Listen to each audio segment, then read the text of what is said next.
5-Year Mission the Podcast, Episode 14. 5-Year Mission the Podcast is proud to have Fansets as its presenting sponsor.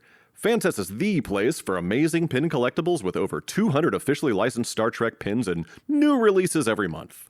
Stay tuned for a special discount code good on your next order at fansets.com. Fansets, our pins have character.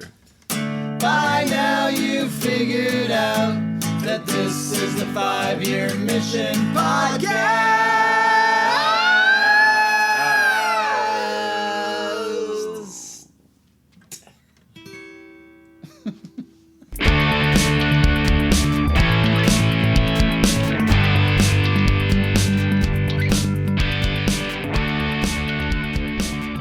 Well, welcome to another episode of 5-Year Mission, the podcast. Today, we're going to be talking about the episode Arena and the song specifically written by Mike Rittenhouse. No, it sounds like a Metron. That was my favorite intro ever. Mike, do you mean he sounds like a Metrone? Well, it depends on who says it. Exactly. Isn't that one of those things that like clicks so that you can stay in time with the music? Yes. Okay. But this is also another episode that I noticed where there's no consistency on pronunciation. Oh, okay. Oh, This episode it definitely suffers from the early episode syndrome where like sound effects are weird and not the right ones and pronunciations are weird. Well, because like there was the whole quasar debacle.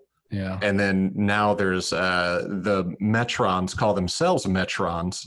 Oh, no. The Metrons call themselves Metrones. But everybody else refers to them as Metrons. I think Kirk says Metrons once, but he says Metrons another time.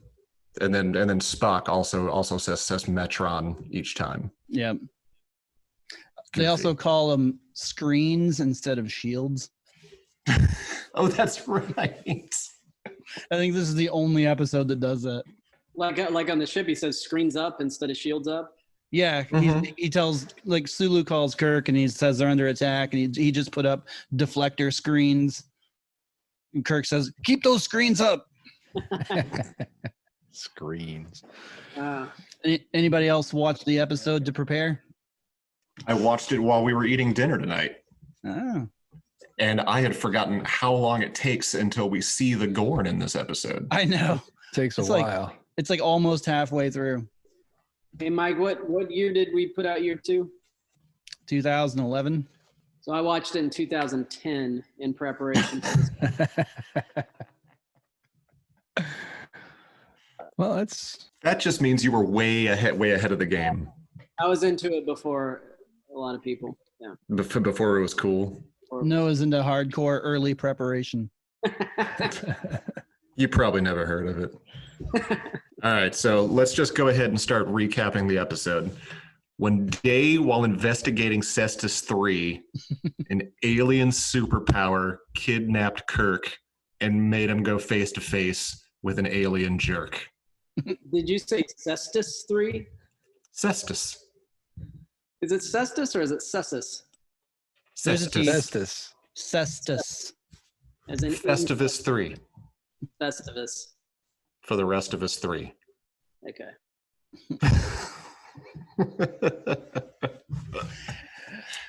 All right, so they're on Incestus 3, and what happens? Well, before that, aren't they on? Are they on Cestus? They're not on Cestus 3 in the beginning. Well, they're on the ship and they're getting ready to beam down. Oh yeah, And okay. The guy talking to them from the planet requests that they bring down their tactical team. Yeah.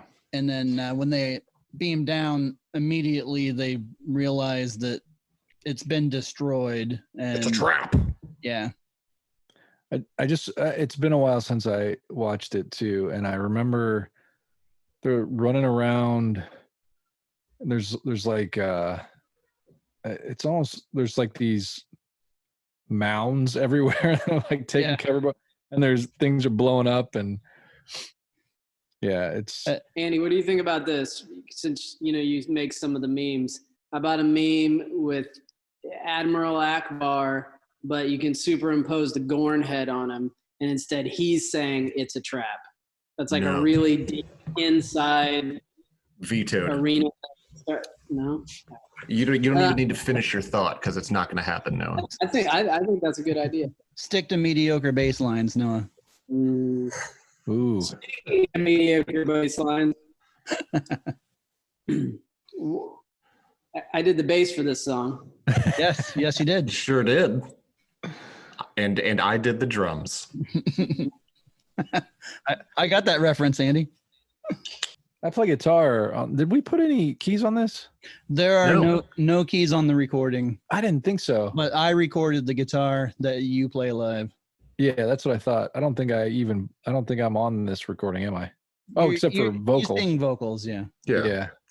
And also for fun fact about the song, this is the one and only song I believe that we did not use a metronome while recording this one.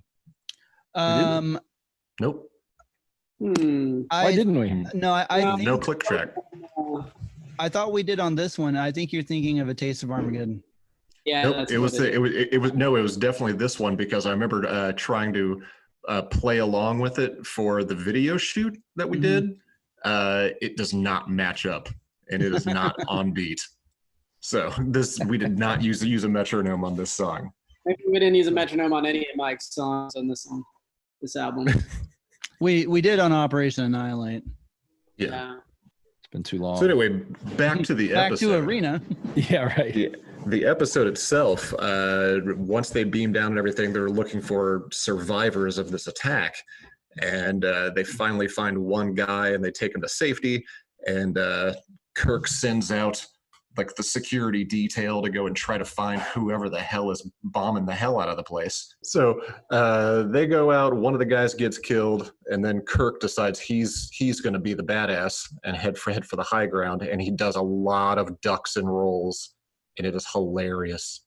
And the whole time he's like communicating with the Enterprise too, which is even better because he's in no way, shape, or form out of breath, which I found hilarious. Kirk doesn't get out of breath. Well, except when he's like speaking normal sentences. Oh yeah, that's just his thing. That's from his classic training as a stage actor. It's his regional dialect. It's a true story. It's Canadian. Did you know that? That's why he does that. You know, his start and stop kind of delivery of lines. It has to do with his stage training. Oh, really? That's weird. That's what I read somewhere. Because I can't remember exactly why it was. Just because he was has to do with his deliberate delivery of lines on stage, and then he just carried that over to screen. I could see that. That could be something that I read that is completely not true, but I remember reading that somewhere. So, Mike, why don't you talk about where the song came from? This is not the first. The song on the album is not the first version of Arena. No, it's not. Oh yeah, that's right. There's a far superior version out there. Well, yeah, the version on the album is actually the third song that I wrote, if you can even call the first one a song. The first demo that I made was a monster truck commercial for the Gorn fight arena. Sunday. Yeah, well, but it was Stardate. That's right. I forgot about that. And I actually recorded the demo, and I had to record it in my basement. And at the time, my daughter Ruby was like a year and a half old or 2 years old, and she was asleep right above me.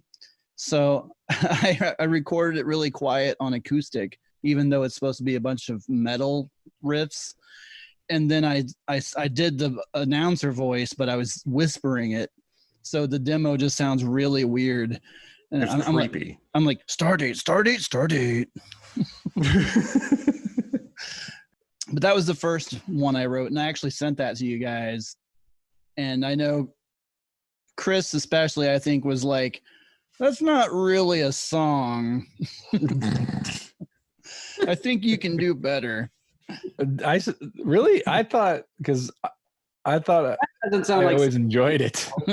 It does sound like something I would say, but I feel like I thought it was pretty hilarious. Although Yeah. I could see me saying, you know what, this is hilarious, but where's the real song? And then Yeah, we'll use this That's later. probably like something like what you said. Yeah. Okay. Sort of like so basically sort of like it's like Mike and Noah's Spock's brain song. or like So the second one I wrote, I never even recorded a demo for. It was way more melancholic, and it was more about like the aftermath of like a city or a town being destroyed by war. And it was basically all about Cestus 3. And I think I wrote a couple verses of that, and I had a chord progression for it, but I never recorded it. And then I don't know, one day I was just playing around and came up with the chorus that just repeats "kick his ass" over and over again.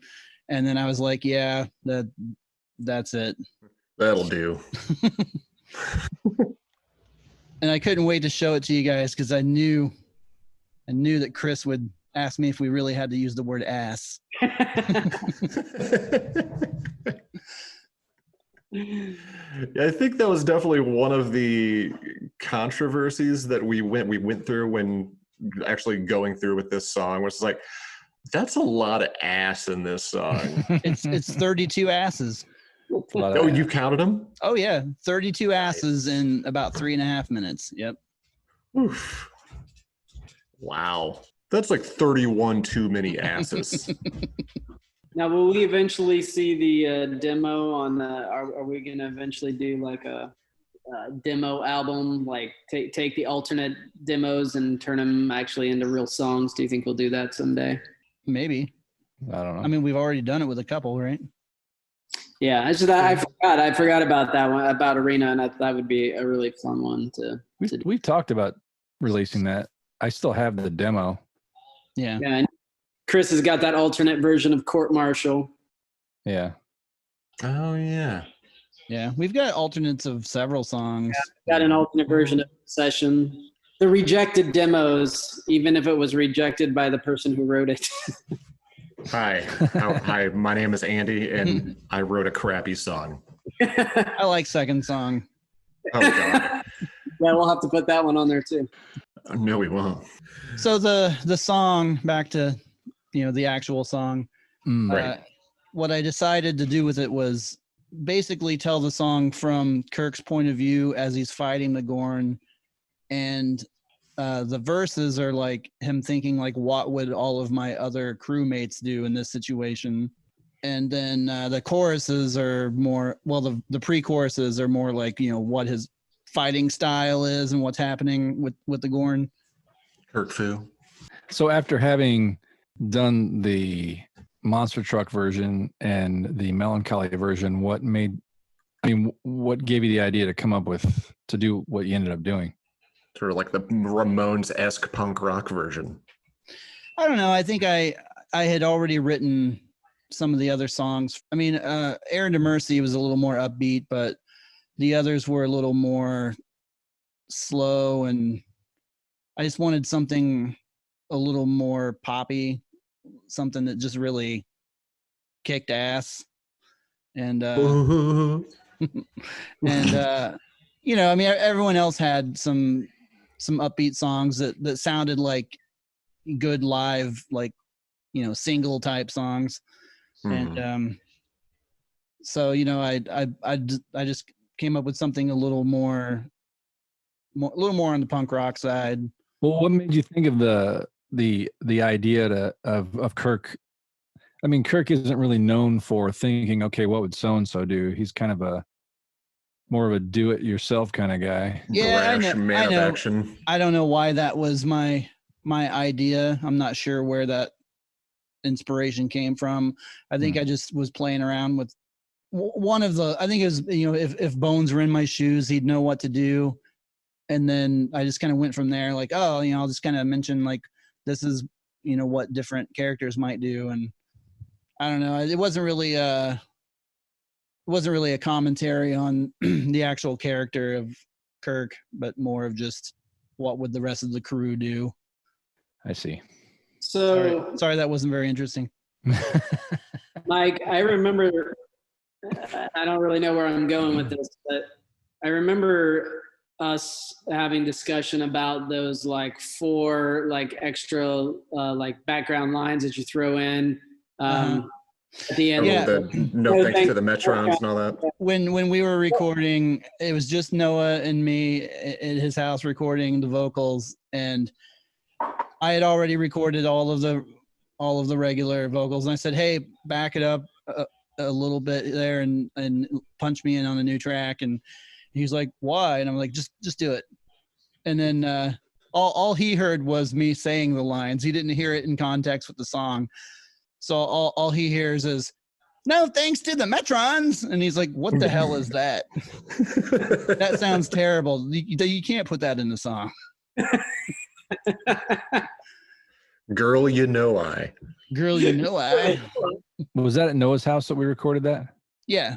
Yeah. Year 2 was at Noah's house. Okay. Because I feel like, I don't know, that sounds familiar. I feel like I was there, but maybe I wasn't. Okay. Maybe I just heard the result. Yeah.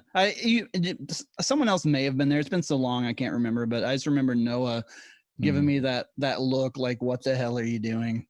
Okay, so Mike, there was something else I was going to ask you about. Oh, because when we play this live and there's no keys, Chris picks up the extra guitar, like the rhythm guitar.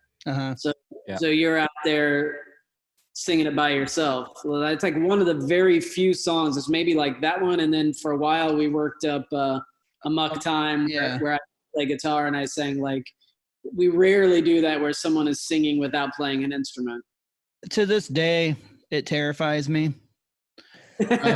One of the reasons why I don't push to put this song on the list even when it's appropriate, because I hate not having an instrument.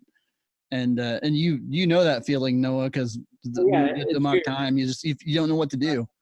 I don't know what to do.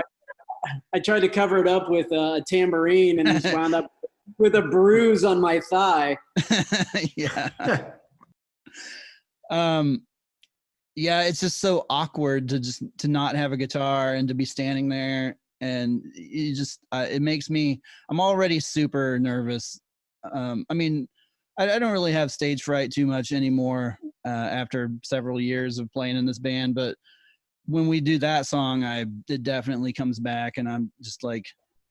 Well, because you're basically naked up there. That's like me getting out from behind the drums, and I don't know what to do with my hands. Exactly. Yeah. We've done many shows where not only do you have something to do with your hands, but you're wrestling someone, basically. True. Yeah. So let's talk about that. Hey, those are so Arena and Amok Time, not only are they ones where either Mike is out in front without an instrument or Noah is, but those are also the 2 songs that we have that we do like fights. Yeah. Yeah, I had this brilliant idea. So, we record the album, we're releasing it at Starbase Indie, and this is a song that nobody has ever heard. And I'm like, let's have this giant long breakdown where I fight a Gorn, and everyone's going to love it. And they're all going to be singing along like they know the song. Like, No, they're not. So our buddy Jason Bamberry volunteered to be the Gorn and came to the show and wore the mask. Oh, was he the first Gorn? He was the first Gorn. And actually, that was the first time I met him. I never knew him before that. Oh. You're welcome. Yeah. Thanks, Fark. So he shows up and we do the song. Nobody knows what's going on. They've never heard the song before. And then we get to that breakdown right before the last verse and, for the guitar solo, and I jump out into the audience, and Jason and I start like circling each other and like attacking each other way more violently than they ever do in the episode. Yeah, there wasn't a lot of pre-planning. It was just like, hey, will you fight me? Oh, sure. Neither it. of us knew anything about stage combat or None. any kind of preparation. We're just like, hey, let's just swing at each other and pretend to fight. It actually went pretty well. It went better than some of the other subsequent fights. Yes. Another member of Yavin Ford destroy your pinky? Actually, so that particular fight, the one with Jason, is the one where I broke my pinky. Oh, that was the one. Yeah, the first time we played the song live. There's a video of it on YouTube, actually. If anyone goes to our YouTube channel, there's a live video of Arena from Starbase Indy from 2011. And if you watch the video, at the end of the video, at the very end, you see me walking off towards the camera, shaking my hand like this, like looking at my pinky, like what the hell is wrong with my hand? Was that the time? Was that the show we played in that weird ballroom with the chandeliers? Yeah. Yeah. Okay, Yeah, I think we have that on video too. Yeah. Somewhere in our archives. So I'm fighting Jason and everything's going fine. You know, it's not too bad, but I fall down and do some kind of like barrel roll thing or whatever. I don't know if like Jason or somebody else stepped on my hand or if something else happened. I don't know, but like I stood up and something felt weird and I looked at my hand and my pinky should be pointing like straight out, but it was actually pointing like at a 90-degree angle. And I was like, what the hell? And of course, Jason's like got the mask on and he's circling me like, I'm going to kick your ass. And I'm like, uh-oh. So please. I grabbed my pinky and twisted it back into place, which surprisingly didn't hurt at all. It was just sort of like a numb feeling. So I like popped it back to where it's supposed to be, but it was like turned and weird. And when I would bend my fingers, it would bend weird. And then I finished the fight with Jason, finished the song. And that was like the last song in our main set. And then we had an encore of a couple of songs. But we like walked off stage at the end. And in the back, I'm like looking at my hand, like, what is wrong? And then when we went out to play the rest of the songs, I remember one of them was Where No Man Has Gone Before. And like my pinky would just go in like weird spots where it wasn't supposed to go. And I was playing like notes that didn't make sense because my pinky's just like twisted. It was, it kind of scared me because I was worried that it would be that way forever and that I'd like have to relearn how to use it. But luckily after like a couple weeks, it kind of went back to normal. Yeah, that wasn't the only injury during a performance of Arena either. No, another time we played that in Lafayette at a Ramones tribute. We were playing with another member of the Yavin 4, Benny No Good. He volunteered to be the Gorn for that show, and he got a little too into it. He's kind of into wrestling, and so he was like doing some wrestling moves on me, and he like picked me up and tried to do some kind of like drop me on, but like land on his knee and catch me kind of thing, and make it look like he like broke my back. But all he ended up breaking was his kneecap. Oh yeah, there's I think he has it was his profile photo for a while. I'm sure we can find it, and it's him lifting up his pant leg and showing his bloody knee. Yeah. Yeah. So that in all, there were probably around 10 Gorn fights, and that one was the one where I decided I'm not doing this anymore. So, which is when it all fell on me. Well, that's only at Concave. That's true. Yeah. Well, no, when we played Lexington once, and I was fighting Brad, and he took a break from being the Gorn and proposed to his fiance. Right, but I still consider that Concave. just because I had a few people that go to Concave. It's in Kentucky, and all the Concave people are there. Was it that bar that we played? Yeah. Okay.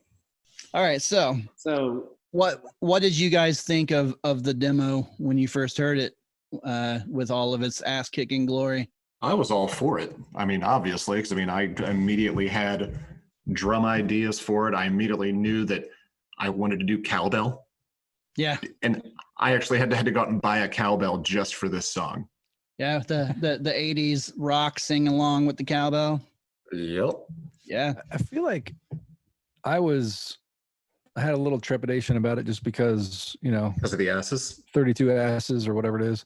Yeah. But- I remember you were definitely on the fence with this. But I liked it, and it I appreciated the humor behind it, but it was also a fun song. Mm-hmm.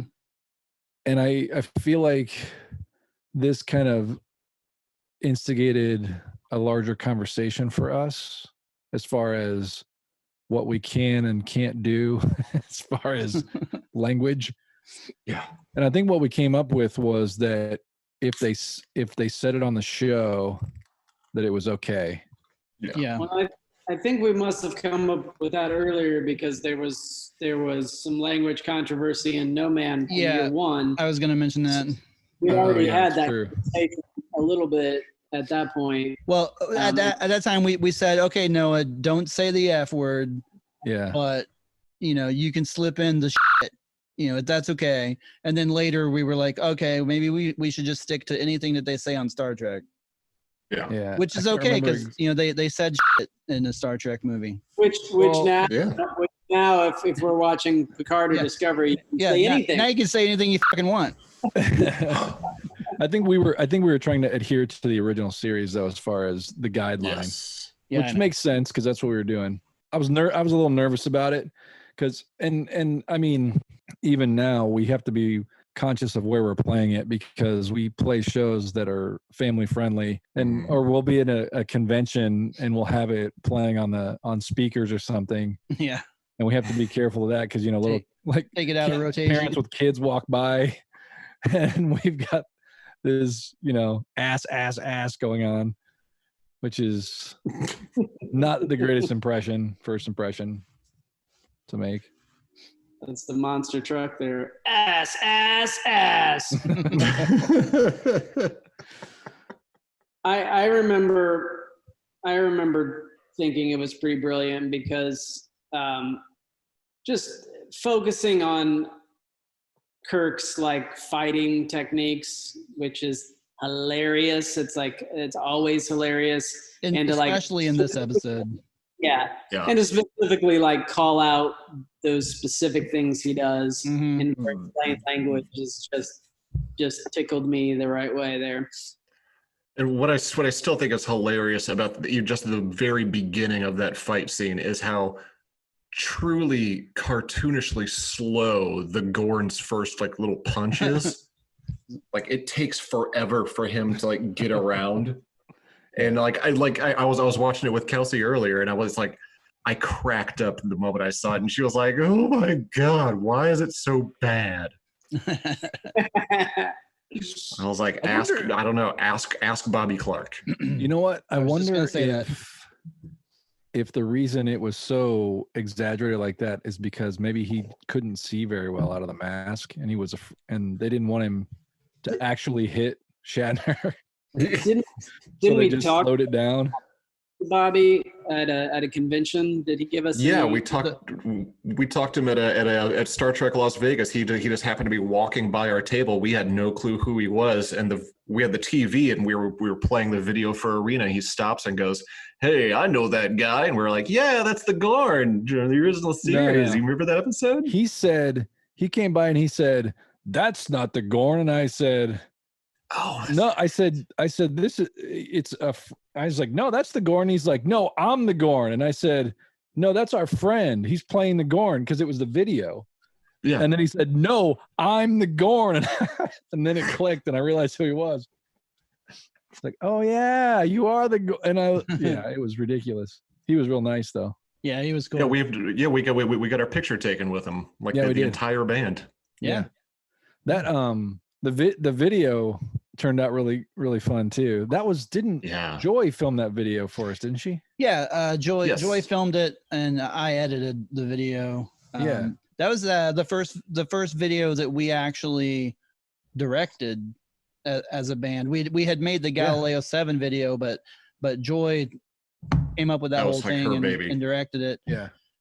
So Joy that Hernandez. Yeah, Joy Hernandez. The Arena was the first video that we came up with and did it, all the ideas ourselves. Well, then Lee was the Gorn, right? Yep, Lee Shirolis was the Gorn. And we filmed at Arthur's Music. Mm-hmm. And then all around Fountain Square. All around the square, yeah.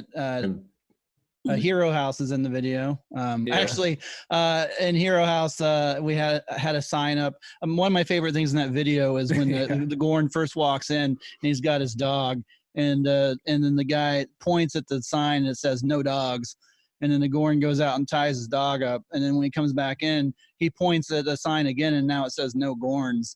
Yeah, I love that.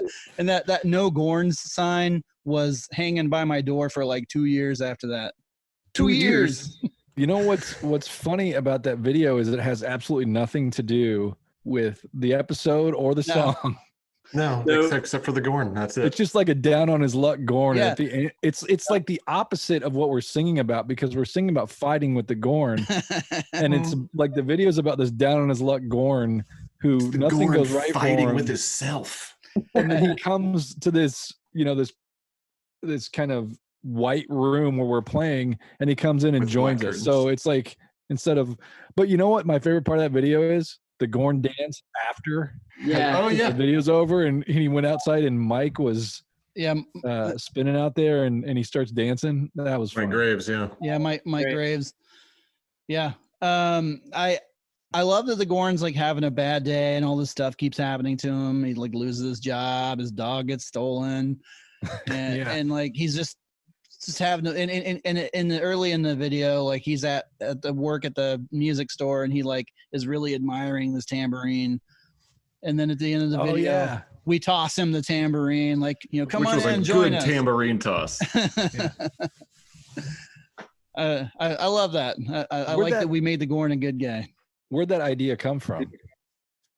Well, actually, what I wanted to do with the video was actually have a Gorn fight in the video. Originally, we were going to have like performance shots, like we did, mixed with like us kind of exploring and then fighting a Gorn, kind of like we did in the Galileo 7 video.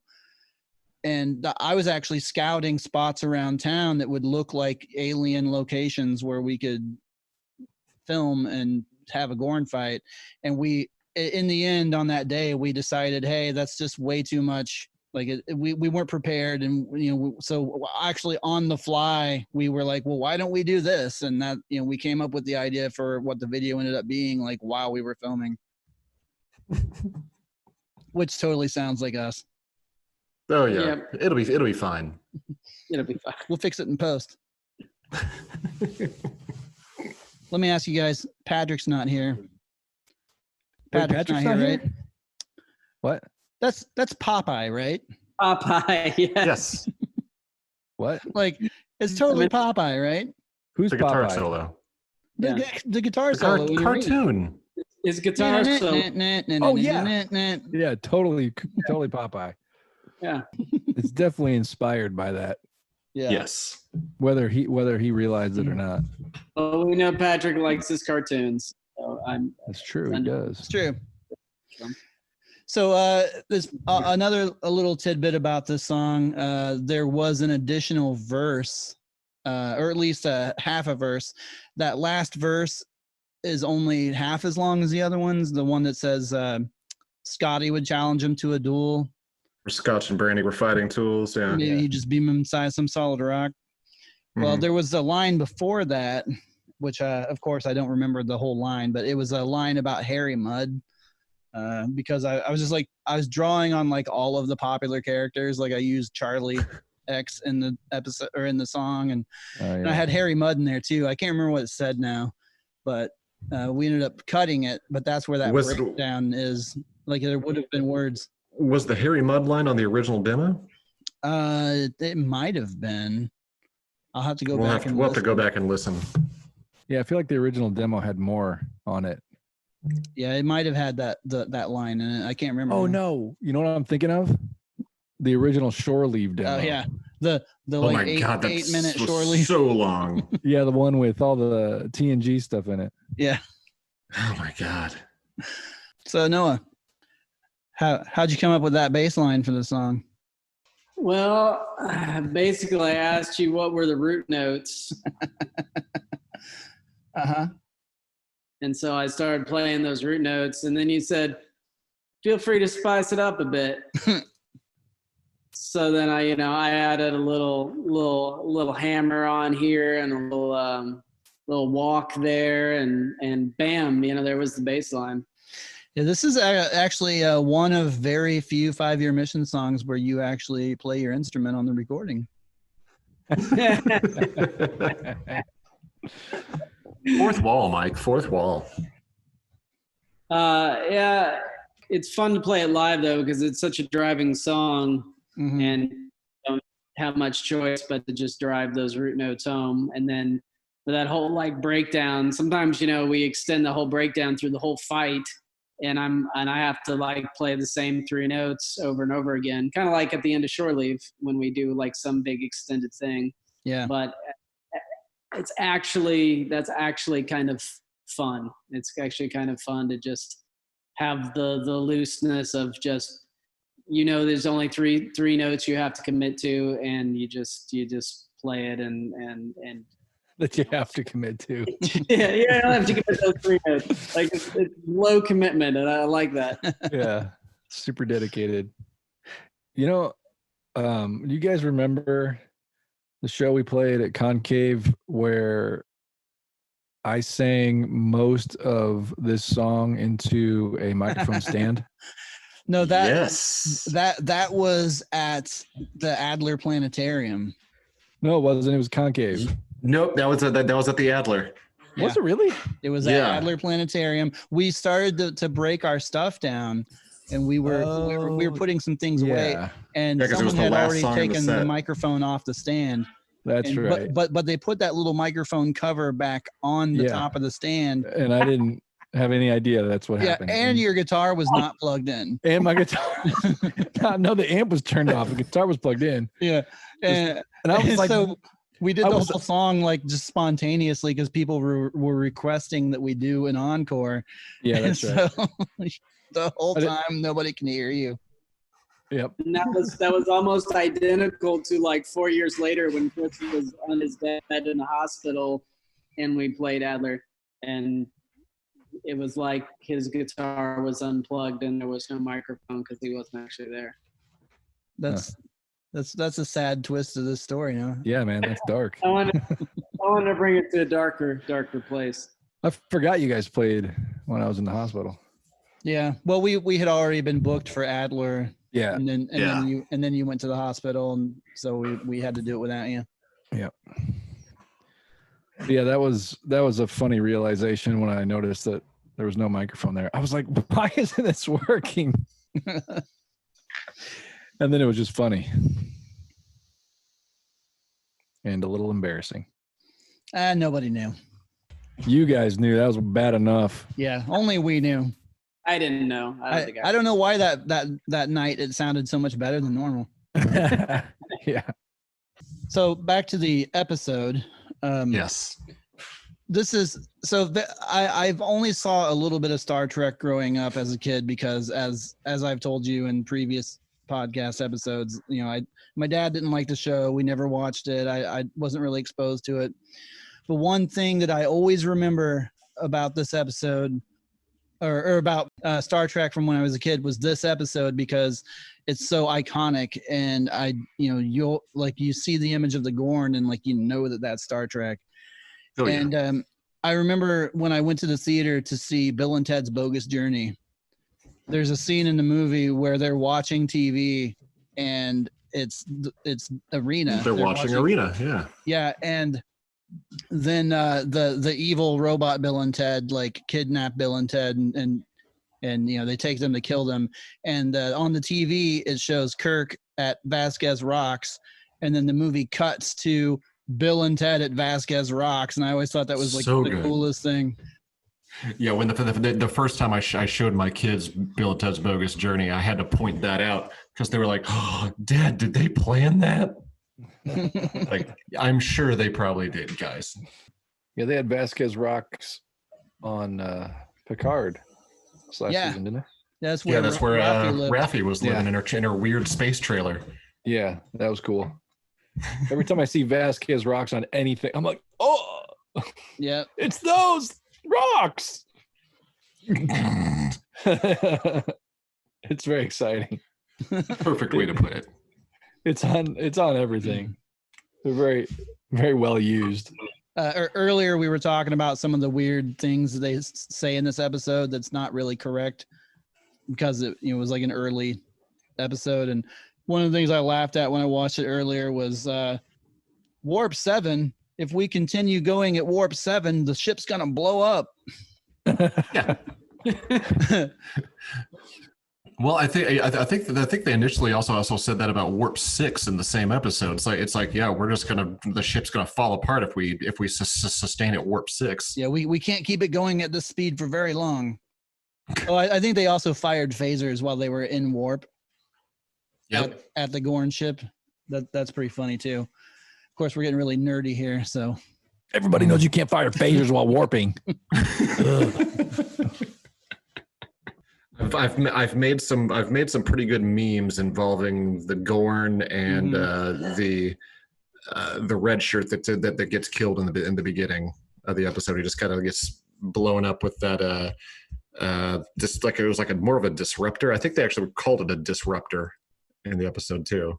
Oh, there's one scene in the beginning when they're on Cestus 3 and they're being attacked. I always think it's funny is that when Spock's like, they've locked onto my tricorder, and then he throws it and it blows up. It's like a grenade. That's the one outside of the Gorn fight. That's the one thing I remember about that episode. The hurling the tricorder and it blowing up. Well, they had that big weird like laser like mortar cannon thing too that Kirk fires towards the hills, and that's when the Gorn ship takes off. But they were like the other guy that was with him was like, this seems like too close of a range for this type of weapon. And then he fires it and they all like take cover, but they each come out of like their cover at different times. Like one, like the very last guy, it's like, yeah, you know there was an explosion. Come on, just turn your head around. You don't have to duck and cover anymore. Hey, and how about Kirk, MacGyver, and that cannon together? Yeah, the bamboo cannon. Yeah. Didn't Adam Savage recreate that on MythBusters? He did. Yes, they did. They did. Yeah. I feel like it went pretty well, right?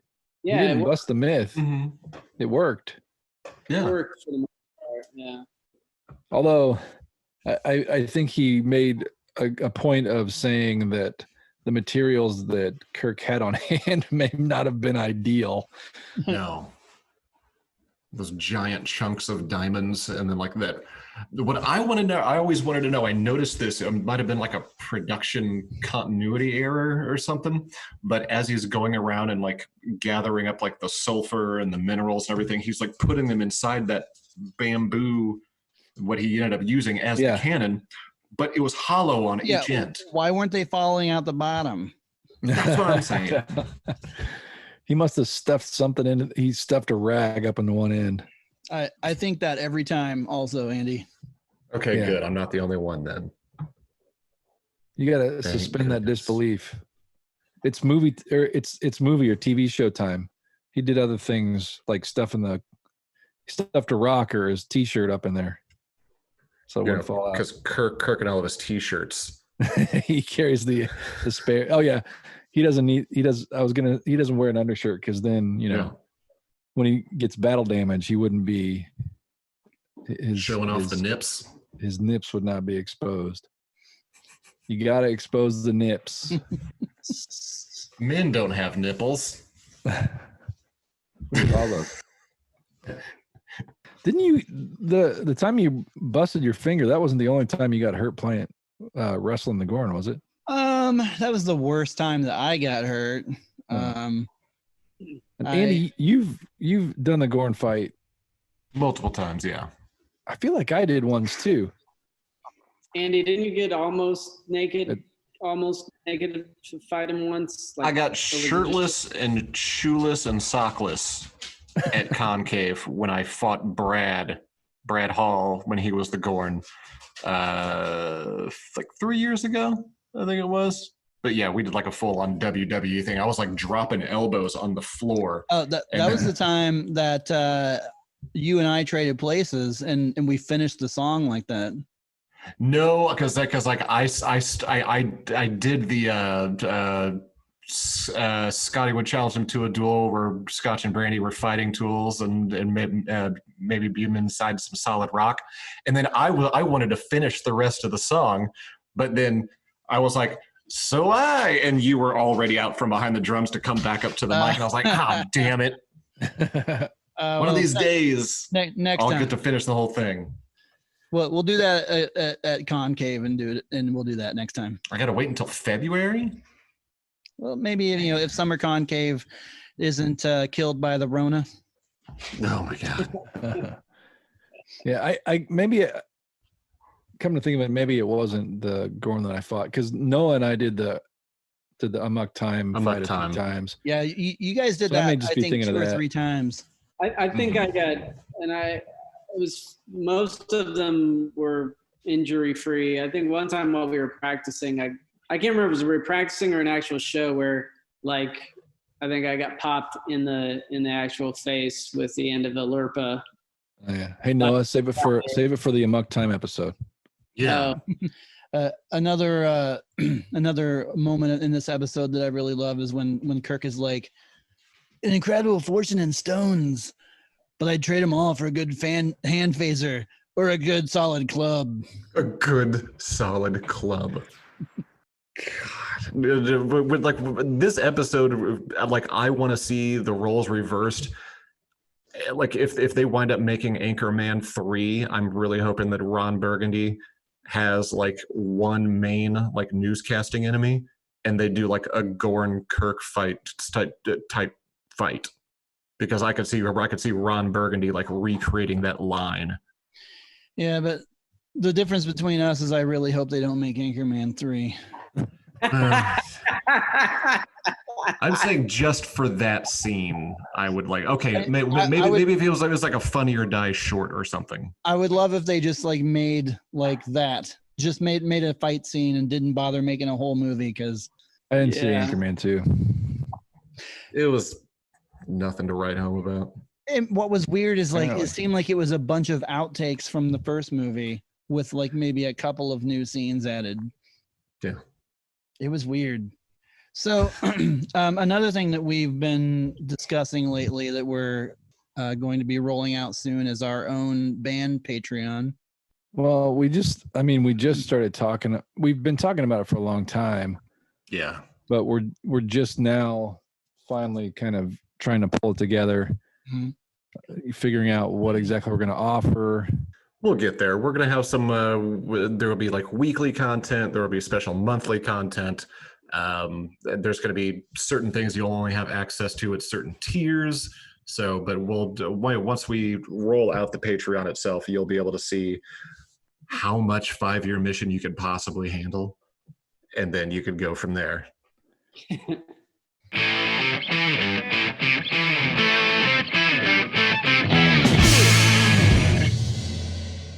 Fansets.com is your home for all things pop culture pin related.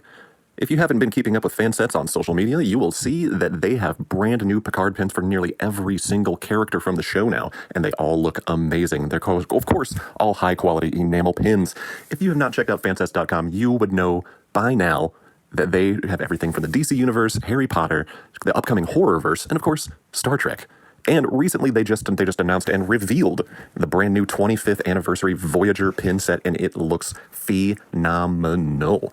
So if you're like me, you better start saving some money during this weird little outbreak we're in the midst of. I'm currently broadcasting from the middle of nowhere in southern Indiana. So me and the dog just hanging out in a weird cabin away from everything, and I amazingly have internet. But I can still access fansets.com from now here, and it's phenomenal. Did I already use the word phenomenal? I'm going to use it again. Phenomenal. Bursting? Maybe. Hank, what do you think? Are we gonna make it through all this? We sure are. And as soon as we're done, we're gonna order some stuff from fansets.com. Fansets. Our pins have character, and we thank Fansets for sponsoring our show and every single show on the Trek Geeks Network, week in and week out, during all these crazy times.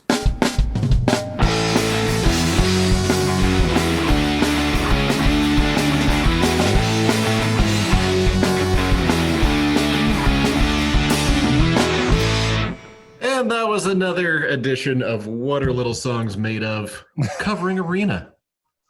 We started this one a few years ago, decided that we needed to do it all over again, but with different songs, but still going in order. So that was Arena. So we've been Noah Butler, Chris Spurgeon, Mike Rittenhouse.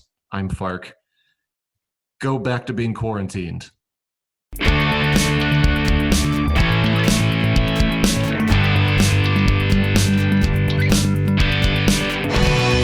I sure want to leave. I sure want to leave.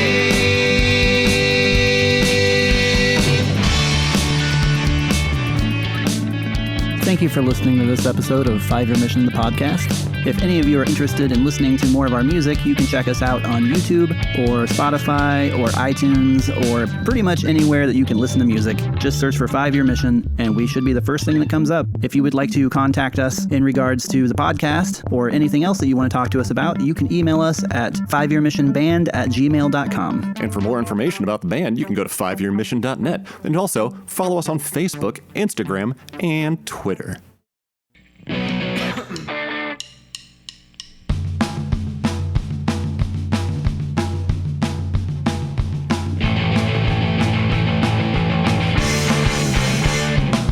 One day while investigating Cestus 3, an alien superpower kidnapped me and put me face to face with a dangerous enemy. How the hell did I get myself into this mess? They say we have to fight to the death, so I defend my life with every breath. If Bugs were in my shoes, he'd know what to do. He'd probably hit him with a hyper spray or two, and then tell him jokes until he was subdued. Mr. Spock could take him out with one nerve pinch. Your mind meld him into thinking that he's our friend. Either way, with Vulcan logic, you know that it would be a cinch. Well, I put both hands together and swing like I'm holding a bat. And then I duck when he swings at me, karate chop him in the back. I don't know how I'll win, but I'll tell you what I'll do for the greater good of the Federation in the name of the Enterprise crew. I'm gonna kick his ass, kick his ass. I'm gonna kick his ass, kick his ass. I'm gonna kick his ass, kick his ass. I'm gonna kick his ass, kick his ass.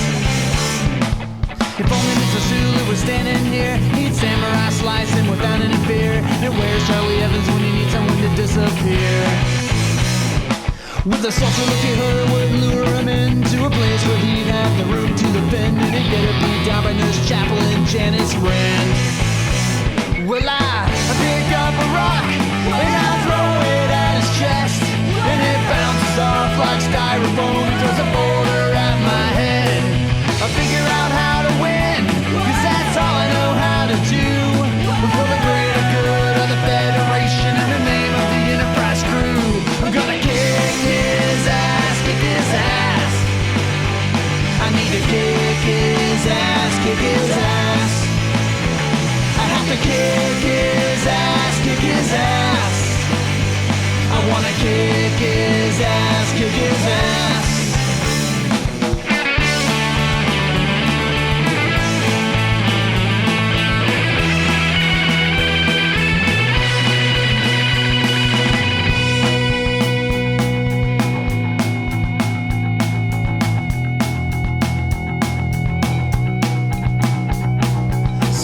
Challenge him to a duel with scotch and brandy were fighting tools, or maybe he just beam him inside of some solid rock. Well, I put my mind to it and I figured the weapon out, and just in the nick of time I became the victor in this bout. You knew that I would win because I always do. I'm James Tiberius Kirk, captain of the Enterprise crew, and I kicked his ass, kicked his ass. Well, I just kicked his ass, kicked his ass. No thanks to the Metro. I kicked his ass, kicked his ass. Girl, you know I kicked his ass, kicked his ass.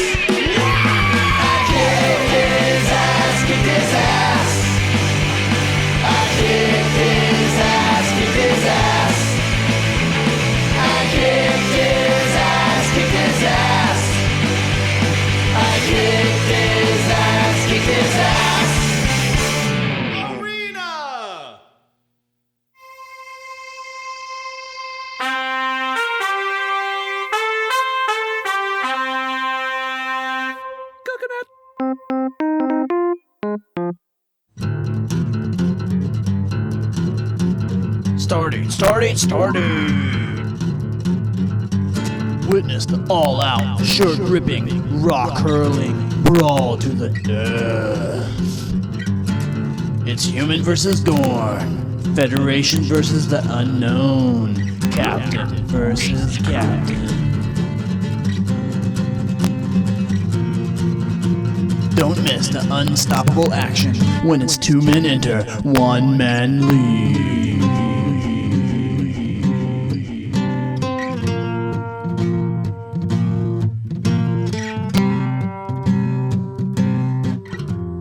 In this corner, at 5'9", weighing 160 pounds, it's James Tiberius Kirk. Yeah! And in this corner, at 7 foot tall, weighing 215 pounds, it's the Gorn. Oh yeah! And don't bother bringing your wussies into hall. We've got the best Romulan ale knockoff this side of the neutral zone.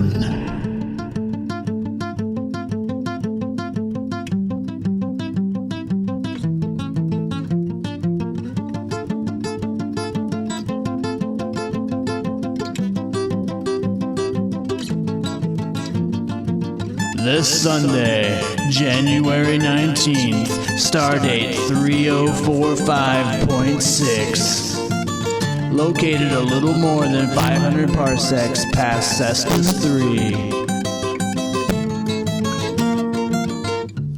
And don't forget to enter your recipe into the second annual Barbecue Twinkie Cook-Off.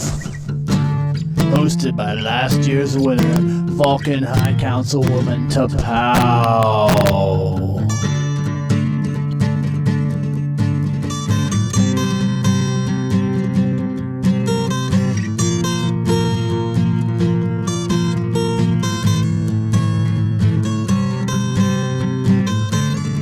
Don't miss this once-in-a-lifetime event happening only once. Act now before all tickets are sold out. And don't you worry about where your little Andorian ass is going to sit, cause we'll sell you a seat, but you will only need the edge.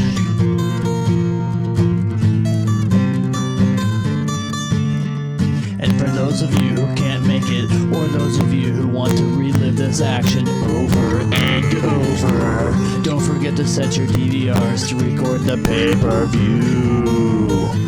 That is, of course, depending on whether or not NBC decides to cancel it again.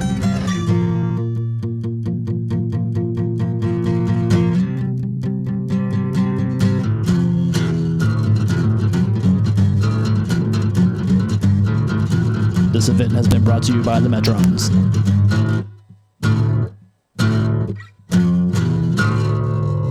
Arena not responsible for loss or damage to personal goods. Enter at your own risk. Innocent bystanders most likely destroyed. Void where prohibited.